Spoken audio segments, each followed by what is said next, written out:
gang? Woo! Who is at JoeFest for the first time?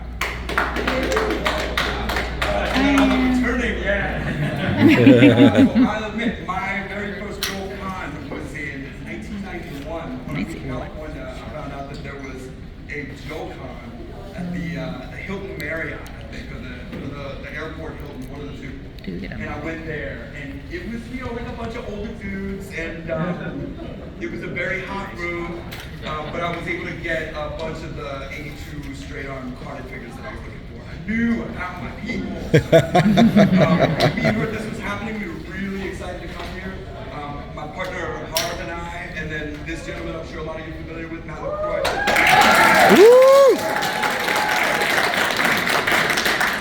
We've teamed up to make a new show. I don't know if anybody really knows how that kind of stuff happens. It takes a lot more time than you would think. It's a lot harder than you expect. But what we found is really successful is to just make something. Make a short version of whatever it is we want to be making, because nobody's imagination is the same. And if you're like, it's all blue, then the people who are giving you the money, they're just like, oh, what color blue though?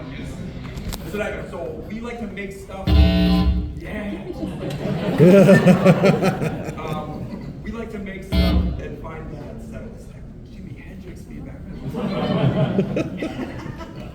Yeah, okay. So what we want to show you is a very sneak preview. This is still really early. There's a lot of things that are going to change on the color, the sound, some of the visual effects that are in there. The mouths are still a little wonky, but the reason that we brought it to you is because this show is like the A-Team meets CSI starring completely original O-ring figures. And nobody ever talks about that.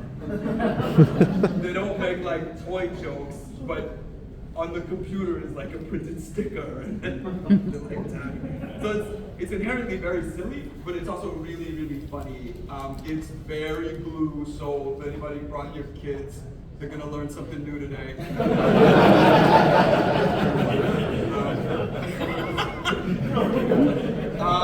Okay, do you guys want to watch this? Yeah!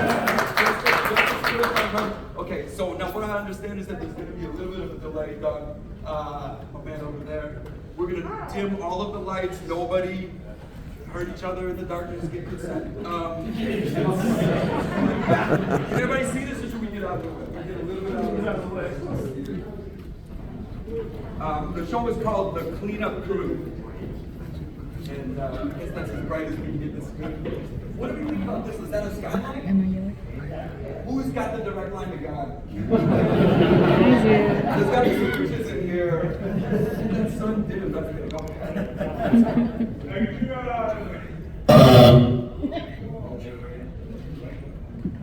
Oh wait, guys! I have to ask that you don't film this part. Just don't film this part.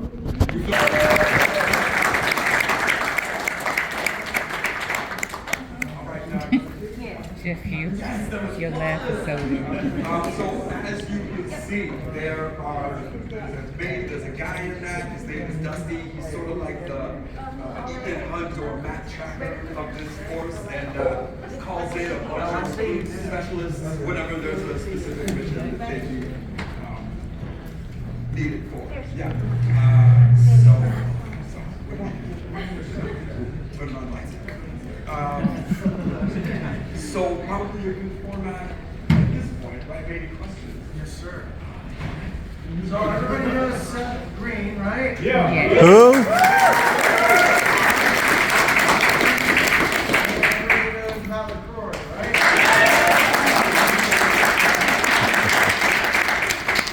All right. So could you please tell us a little bit each about yourself, your love, gender, where you got your...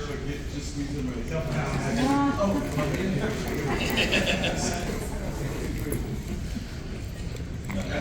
See, he does one and done. One and done. He doesn't do the 3-4 pictures. 8 years old when the first straight on schedule figures came out. I was really into action figures at that point. I got all the Star Wars stuff, the Nugo 3-quarter. As soon as like the multi-articulated, expansion of the 5-point came out, I was super into that. Micronauts, all that. So when that first wave of Nine Fingers came out, especially that all black, no paint thing, I was like, this is probably the biggest my life. My dad was not happy about that because we'd already spent so much money on Star Wars and everything else. But he let me get into it, and it spawned a deep, undying love of the brand. It was the comic books that got me first. There again, on the sportsy comics, it's so raw and emotional and hard and believable. It felt like real stories, a very different perspective on any kind of military, especially in the U.S. military that I ever seen. So, and plus I fell in love with ninjas, so that was kind of Well, yeah, I got into Joe's like early on too, like around that same period, and always been fascinated. My dad gave me a little screwdriver, and I could just take them apart, take the over in there and close. And I've been doing the same thing ever since then. Ever since I was a little kid, just playing around. You guys do same as me, just like pulling them all apart, putting them together, painting them, and Right. that adrenaline comes. Oh, wow. Firecrackers. That's a whole different thing. Look, we all learn the rate at which different plastics and rubbers are going to burn. That's important.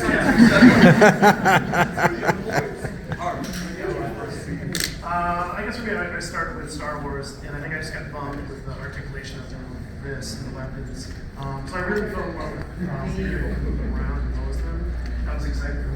And Did you like taking pictures early on? yeah, even when I was a kid, I always really got into the harder of Joe's, the low angles you can get and the posing. So that's what's always drawn me to Joe's is just express them a little bit more than a lot of other things. Instead of this. So is that what drew you to using the O-ring style on figures? Yeah, of course, yeah. So this is literally no other reason, but Harv came to me at one point and he's like, I love the open toys. I was like, yeah, me too. There's something I just want to make a show. And I think it's called a cleanup crew. And I go, oh, okay, it sounds really worked out. What do you got? He's like, I have no other information. Okay, cool. So let's get a writer. We were both into this idea. The concept of the cleanup crew sort of knew they were going to be crime scene technicians, but I also heard that crime scene cleanup is a very lucrative job. So you can make tons of money because nobody wants that job. I thought that's a very funny premise. And if anybody's old enough to have watched the Rockford Files, it was a show about a private detective who would take any case as long as you gave him that money up first. I just think that's a very funny premise for a lead. He's like, oh, I'll do the job, but I'm going to need to see that cash. So the idea of them subsidizing their private detective company by cleaning up crime scenes, that to me sounded like a great premise. Yeah, I also like the idea that there's like a big adventure, something big happens, and then this is the after. We start with the story after that. Yeah, it's kind of fun. I do too. All right. So the prep, you just talked about the premise and stuff like that. The comedy aspect of it is something that we've seen in these kind of NCIS type series like this. So the writing, how are you involved in the writing? What is the... Yeah. Harv and I were jumping. We found a writer that we liked, the interview but in that process, you just try and find somebody that's got the right vibe, sensibility, that they like the premise, and they see what you see in it. And we spent a bit of time. We wrote 2 shorts. This one is going to be part of, gosh, I hate to even say it, but does anybody know about the nouns Val? Did anybody here get any deeper into the NFT premise than can I make money on crypto? Okay. There is a premise behind NFT that is totally separate from all the like chain thumping crypto bros, and that is it's a very contained grassroots community that rallies around an IP. And I saw that at Comic-Con for as long as I've been going there. That we all sort of love a specific thing, whether it's Danny Phantom or Batman. Like you have your thing that you love. And I've always felt like that's the most important part of any IP is the community that rallies around the love of those characters, those stories. So that's what we always think is the most important thing to pursue. Is stuff that is exciting, stuff that is interesting, stuff that we can go kind of. Where does Matt LaCroix fit? He's a fabricator who's been making toys for a long time, beautiful toys. Yeah. Well, so Harv and Matt became buddies on Instagram. This is a very good section. I'm a toy enthusiast, guys. And Nothing wrong. There's nothing bad. This is I know.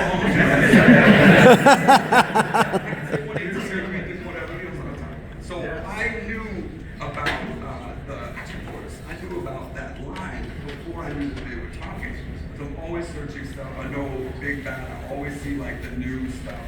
And when I saw this toy line coming out, I asked Harvey, did you see what this guy's doing with 118? Because a bunch of people are doing O-ring format. But I like the premise of switching the hands and feet. They resolved something in the ball joint. And this was manufactured at a really high level. Everything was really, really good. So I was like, let's get some of these and see what they're doing. And we knew with something like Cleanup Crew, we were going to need a specialist, and we would ultimately need some kind of potential manufacturing partner. Like, if the thing is good and people want toys of this, it makes more sense for us to do them in a micro run. It makes more sense for us to do them in a very specialized, like higher price point, but just to make sure that they're a high quality thing that whoever was like. So we needed these figures for the show. And Harv was like, how are you gonna make them? And I'm like, make them the same way we make every puppet on Robot Chicken. Like, we'll get a specialist to make this and make it perfect. And so we both knew, you're the guy. You're the guy. I mean, everybody knows Matt. Matt's got the best heart. He is incredibly talented and is specializing in exactly this area where it seems unlikely, but we absolutely needed that level of specialty. Yeah. Want to talk about a little bit on that? Well, yeah, it's, you know, it's like Seth said, I mean, they approached me with this idea, this concept, utilizing the strike force bodies. They gave me a kind of a time frame. Can you modify all these and that? And of course, I had help from some of my buddies in the community. Yeah. Bobby Vans, Adam Mann, they provide me with parts and sleeves.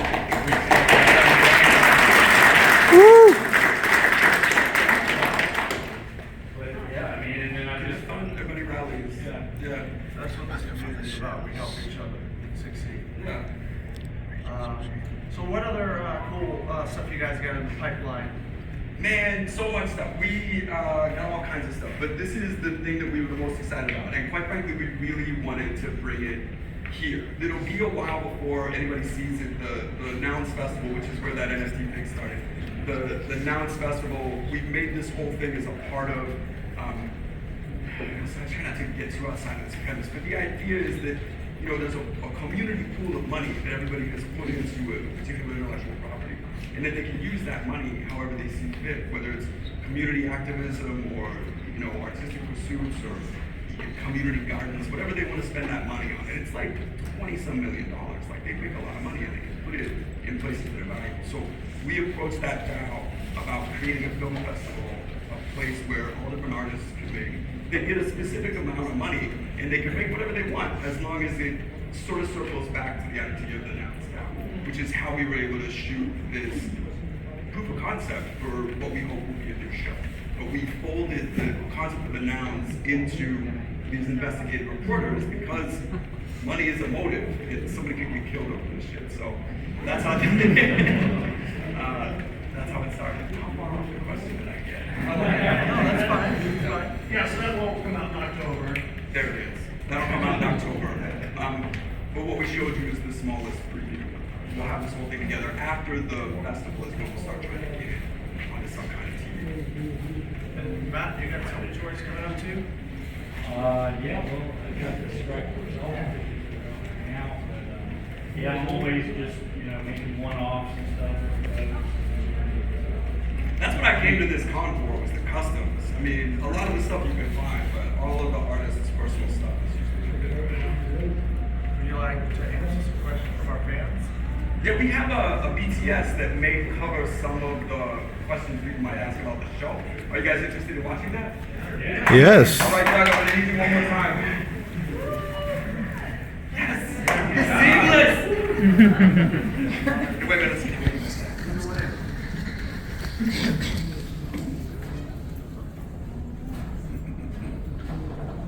No, we loud laughing.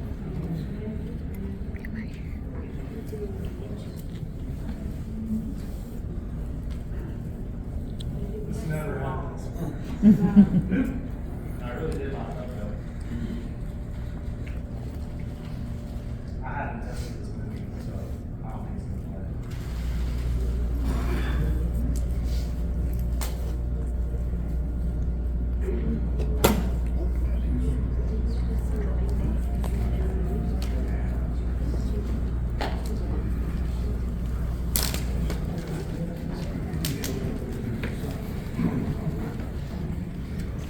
In this behind the scenes, what you will see is a bit of an inside look at the studio where we produced this piece. I probably shouldn't say this, but a studio can be anything that is enclosed and dark enough to handle the kind of rigorous, lengthy photography and animation. So, you know, you're like, oh, is that a warehouse? And it is. It's a warehouse that we could make it into a place where we can shoot stuff, and then it's the definition of a studio. Here's a question. Has everybody seen the Cobra Mothership? Yeah!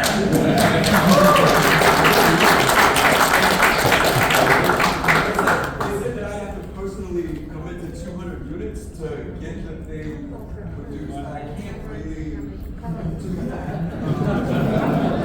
I don't even know where it was one, let alone 10, make a 100. What are we doing? I could be like the greatest G.I. Joe Santa Claus ever, but warehouse gives you the garden, right? Oh, what storm in the warehouse? Christopher George, 1987 on Instagram. Follow him. About the mothership? Yeah. We're all pitching on how to buy the mothership? Please stand up. Can you calm down? Does it come on the same, or do we have like a whole cover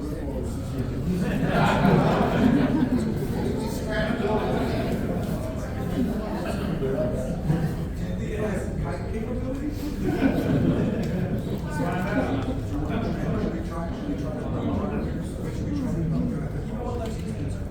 Yeah. Doug, one more time, man. Here we go.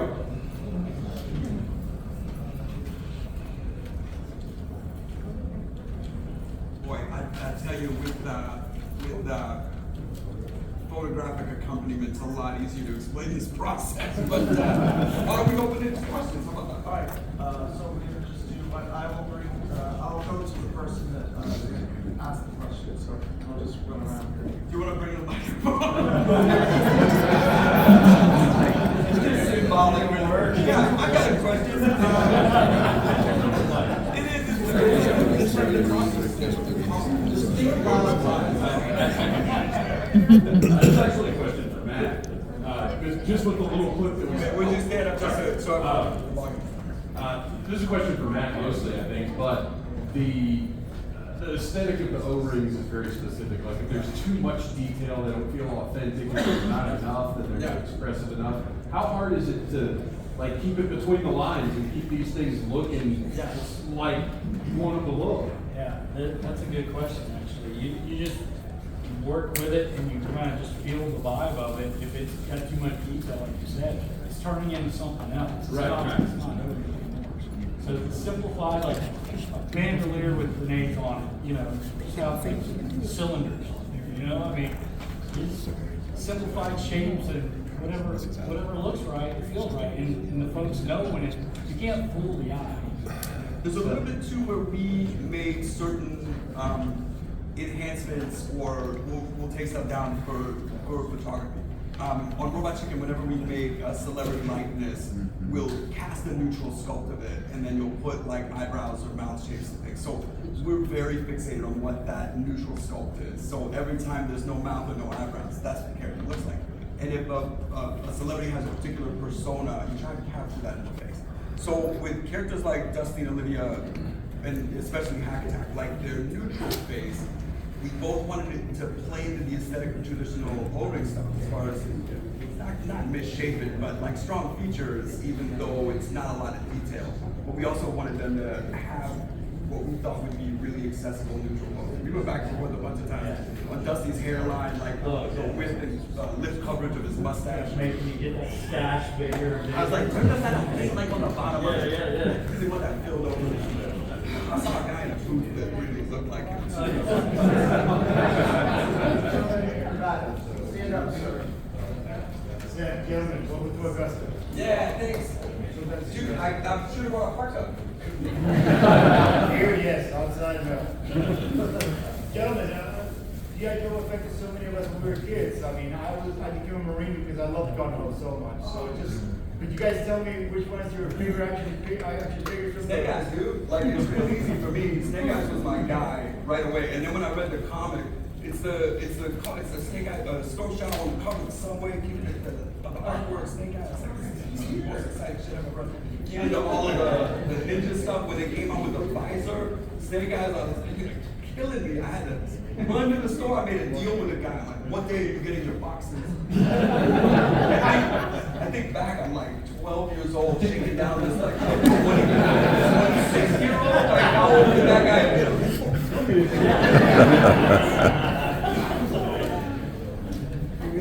You got it. Well, I had but my first one that I really liked was Outback. Because he had red hair, you know. Wait, Outback. Survival. Yeah. Yeah. Oh, of course. Oh my God. And then they made like Tiger Force. Yeah. The big red dude. Yeah. That's relatable. Mine was snow job. I grew up in Minnesota. And I really love the idea I can take them outside and play in the snow. So Also, man. so proud of that a little And bit. his missions were isolated to that Arctic Relatable. kind of thing. That was one of the first Joe sketches we did. Go about was go job for snow job. We're so useless, dude. We had all the videos like, teasing, you gotta get your skis. Snow job. Real useful in the desert. James, you ever got a question for him? I don't know everyone else. You should know this. He makes a good terrorist organization. I think it was like a quote from our office. What makes you think teamwork? Is that?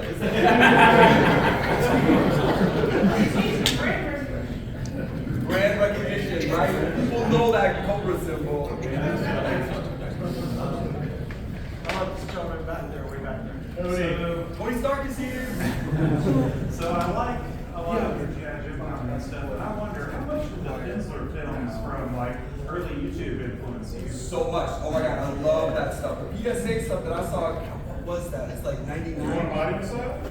Yes, exactly. So that's my favorite thing about where we are now. 20 plus years later, you have companies like Super 7 making I'm a computer action figures. That's just for us, man. Like, there's nobody else that's buying that. So they make like 500 of them and we buy them. You guys get that 3-pack? The Baroness is the nurse? Yeah. It's my favorite. They have no pork chop sandwiches. I'll bet that's coming. Just jumping over here.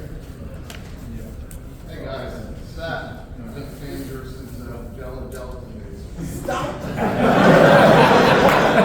Nobody knows that. When I was maybe 10 or 11, I did a series. This is crazy. So Jello decided that the Little Rascals were really relevant, and they were like, let's recast the Little Rascals as modern kids, and then we'll do throwback commercials about Jello pops. And I played alfalfa.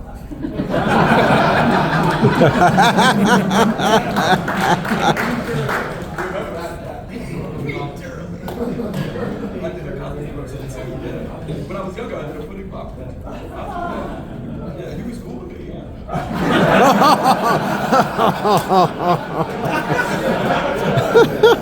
didn't get anything to drink from it. Well, I actually had something to pass. So, considering your love of G.I. Joe, you guys may have accidentally created one of the most flippant figures, and I'm wondering if he'll return in the show at all. Fumbles. Yes. So listen, I mean, can I say something about that? I think I sold. Probably shouldn't make comments about it because we really don't want to get about his actual attention. We're gonna team up with Matt to make a Fumbles exclusive for the next JoeFest.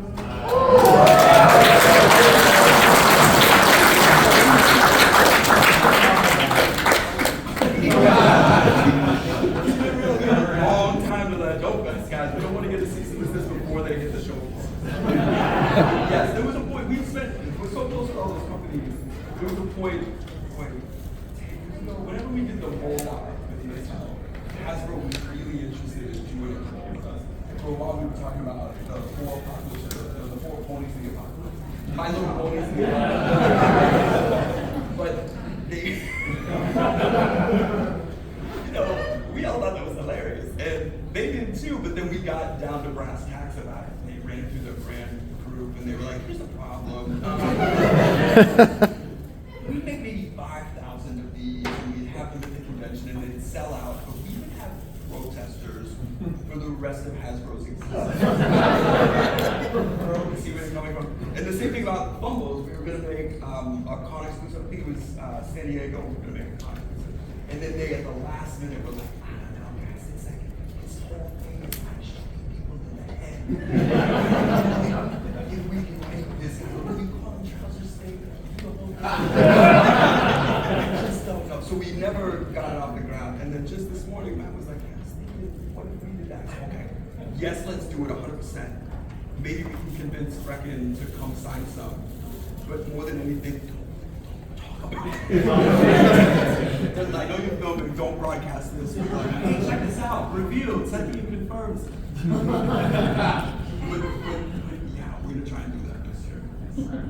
Cool, thank you. Right on. Would anybody buy that? Yeah.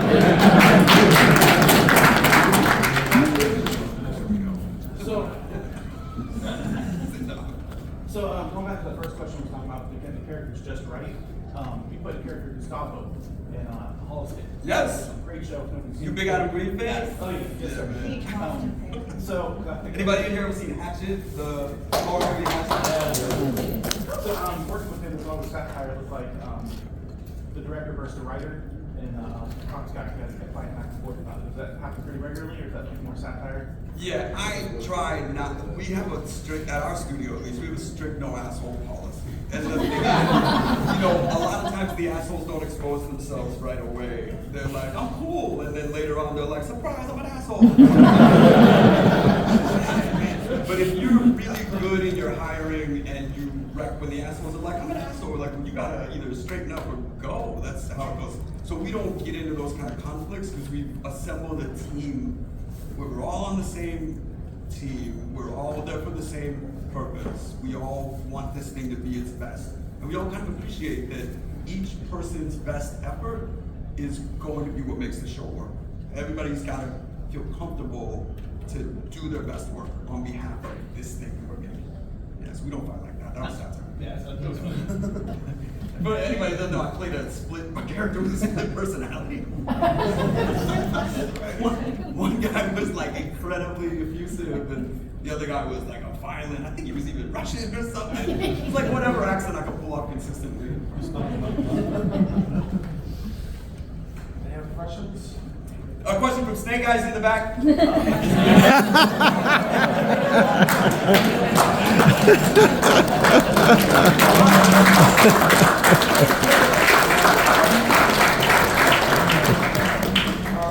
Show me the pink there. Yeah. I got your figures, though. Also. What's your favorite robot chicken sketch that you saw, or you created, sorry? I really like our show. I don't watch that. There's a lot of stuff I'm like, oh, that's funny. Probably one of my favorite sketches is we did a sketch in the very first season, and it was it's where Voltron gets into a breakdance fight with other galactic robies, and I don't know. It was the first time that we really challenged puppets to do something completely out of the ordinary. We tasked animators with we'd assembled like a reel of dance moves, and they would just do this and step up and just come out, or like you got served and you're like these moves, and the animators were like okay. And so I don't know. It may not even be the best sketch, but it's so fun, and it really feels like what we're watching it is. Like, it's just the toys. It's just like the Atomy, the Matchbox. It's like the Matchbox toys, and they're not good, you know.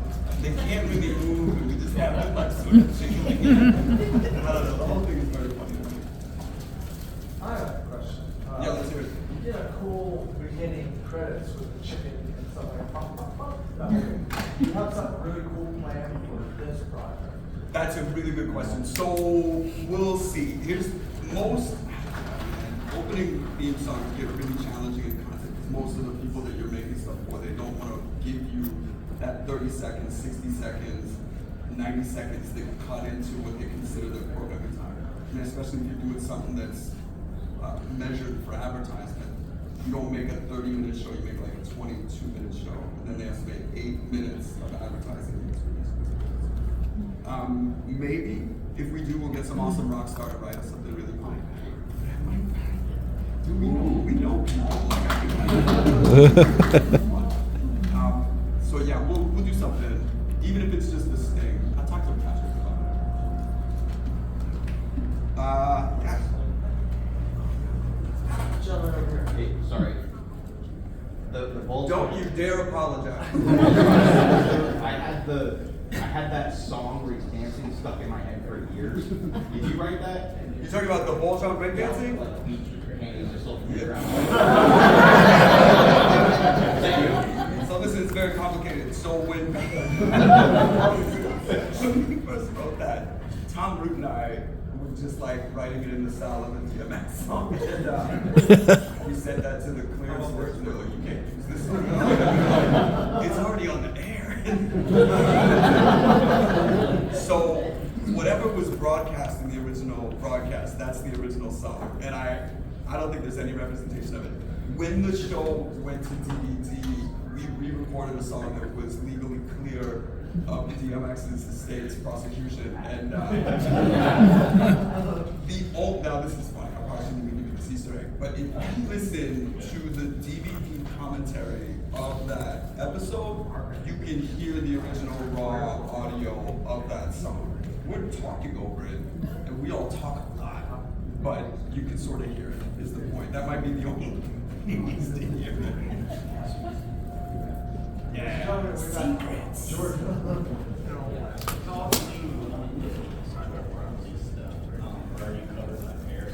Yeah, it's incredible. I've become a bit of an armchair expert in what is the festival parody inside the United States. And what's fun is, as a result, I've become really aware of anything that was any precedential case that proved a particular thing that most of these could rest on. Any of these investigations. But the upside of Robot Chicken is within 2 years of us being on the air, we started to get such a following, such a large audience. All of the toy companies that were making stuff realized that this is kind of unpaid promotion of their ideas, of their IPs, of their stories and their characters. And so that's when we got people like Hasbro, Mattel, asking to collab with us about He-Man stuff, or like any Vinnie Motion or Joe stuff they were trying to do. Everyone was trying to find a collab, which was amazing because yes, you have to still keep parody everyone else gets into. But we get companies like Star Wars, DC, and make a special dedicated to their properties. Yeah, that's about the stick. By the way, if you ever get in trouble in court, parody, I'm dying to go to court about it. I don't swim. They're like, I still love Mola. I think that's hilarious. I do too. There's probably, I don't know, they made like 5,000 in that figure. It's everywhere. I've got 2 of them. I'll bet it's more making eggs. Like, if I have to be honest, I'll bet it's down to like $30. So. I had a big box for a while.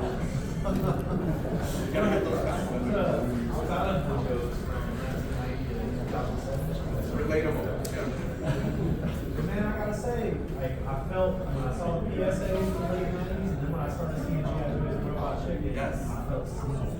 Yeah. You know what I mean? This is like a big nerd thing for us. It used to be something that we could relate to a lot of people about. Of course. I didn't start playing close to them. Well, when I first started seeing Robot Chicken, it was really special to me. Like, I would record it, like, bootlegs download, whatever I do, and I watched the hell out of it. And so I just want to say thank you. Oh man, I love that. Like, we do this all on purpose. And the first time we me with Robot Chicken, it was all the same guys that were doing Wizard Magazine, Toy Fair Magazine. So all these guys that love this stuff, really knowledgeable about it, were deeply embedded in comics and toys and animation. And then we made something that was for all of us. We didn't even think it was gonna get as big as it did. But the first time we went to Comic-Con in 2005 and had like a room of 2,000 people that were like, I remember the Smurfs or whatever. That was really funny. We were like, that was funny, right? And it was the same feeling. I was like, oh shit, okay, these are our people. We're in the right place at the right time. The upside of all these cons becoming so big is that it just means more and more people are open to this kind of community, open to this kind of sentiment. I think that's a positive. Many people think about G.I. Joe again. Oh, that's fun. Well, I can't take all credit for cultural shits like that, but I appreciate being able to do it.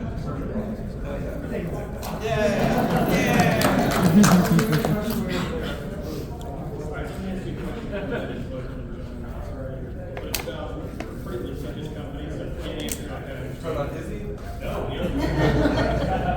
Nintendo. A couple of years ago, you guys got to do a Nintendo Direct. Nintendo, how did that even happen? Did you reach out to you? What was the process like? So we've done a bunch of Robot Chicken collaborations with all kinds of companies. We're one of doing Robot Chicken style commercials for like Justice League or Shazam's movie. And it's just, we have a small division of our company that handles commercials and special projects. And it's not just that it runs the studio, but it is a really fun way for us to collab with companies that we think are cool, without anybody having to get like all the way right. You know what I mean? So the Nintendo thing happened because Matt Stenreich, who if you know Robot Chicken, you probably know, is the co-creator of the show. He is really good at meeting his company. He was really good at like emailing everybody. And he'd done a couple Nintendo things and they liked all the stuff that we had done because all of it was good loving. And so that's probably how that happened. We wanted to do something as part of our wasn't somebody's keynote? Yeah, well, it was part of their presentation. Yeah. So, it was a pretty big deal. Yeah, he was stoked about it. That's how that happens. You know, it's the same thing as like wandering around and be like, oh, you like this stuff? Hey, you make this stuff? Oh shit, let's work together. You know, whenever there's those possibilities where our goals are aligned with we get to do crazy things. I love that you saw that. Gentleman in the front. Yes, this gentleman directly in the front. You talked about getting introduced to G.I. Joe, loving the comics and that. Yeah. Have you ever been tempted to try and tell a G.I. Joe story yourself? No. No, this is a funny thing to admit. So, boy, how long ago was that? At the point where Paramount started, they were going to make this G.I. Joe movie, and we were also looking down the barrel of the writer's strike, and they had spent a lot of time trying to develop the script, and I didn't like it, and We didn't either. you know, this is even in advance of that. So I met Lorenzo Bonaventura at the Transformers premiere, and I had gotten to go to, this is very silly because I'm already like in the movie circuit, but Hasbro and like Ryan Golder and those guys were like, hey, you want to be our guest on the Transformers? And I was like, oh yes I do. Yes I do. I'm sitting with the Hasbro guys at the Transformers. That's awesome. We all like took pictures together, but I met Lorenzo there, and I bet he would tell you the same thing. One of the Hasbro guys, they go, hey, this is Lorenzo, the producer. He's the guy who's got Joe. And he goes, oh, you're the big Joe fan. I go, yeah, I'd really love for you to not fuck this up. So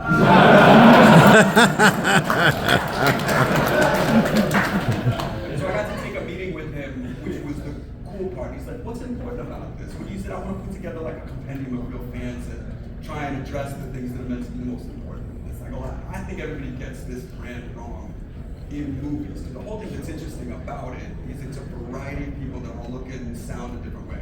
They're all highly trained military specialists with an area of extra privilege. That's what you're missing. I said it's an international team, so it's not about an American hero. You make it like a Mission Impossible, where instead of it being Ethan Hunt or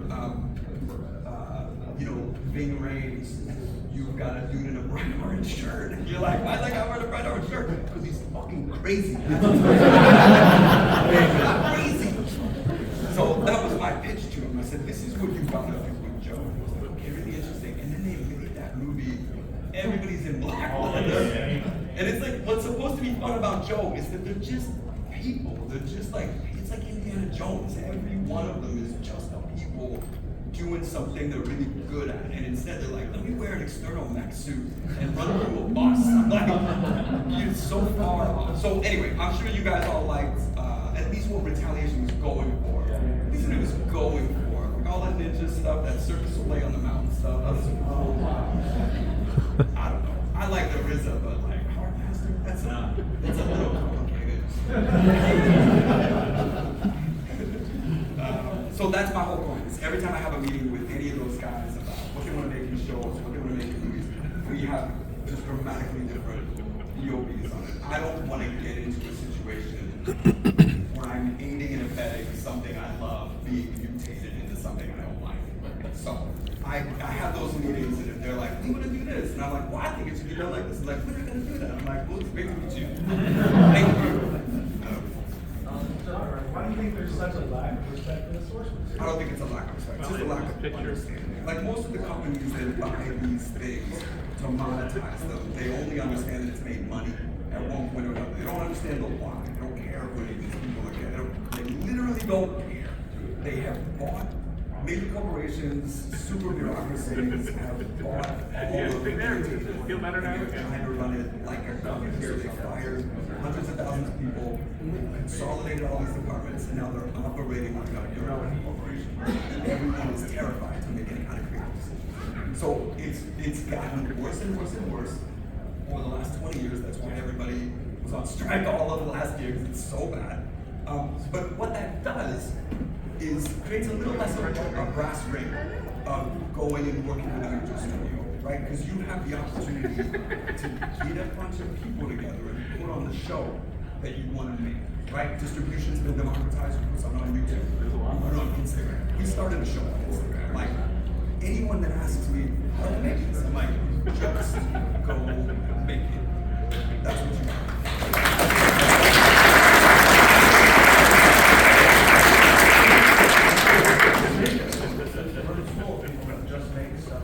I know, that's why we came!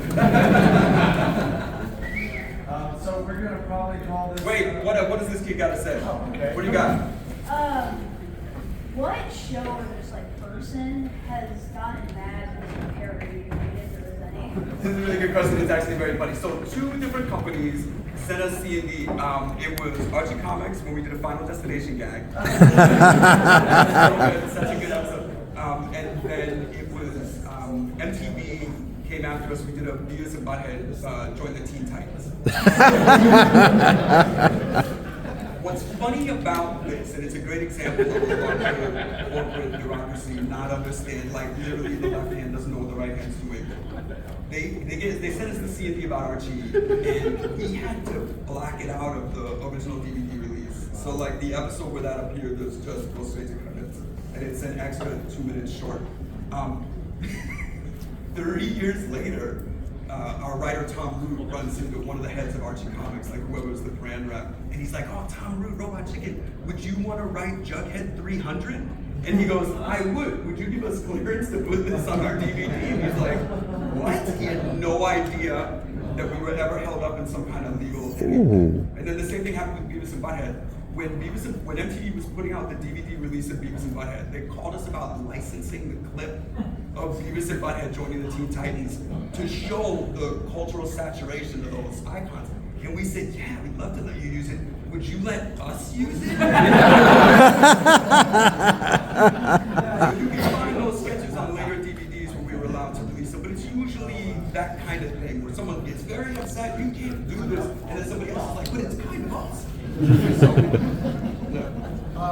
So I want to thank you guys for taking the time to join us today. It's been a pleasure. We very much look forward to your project.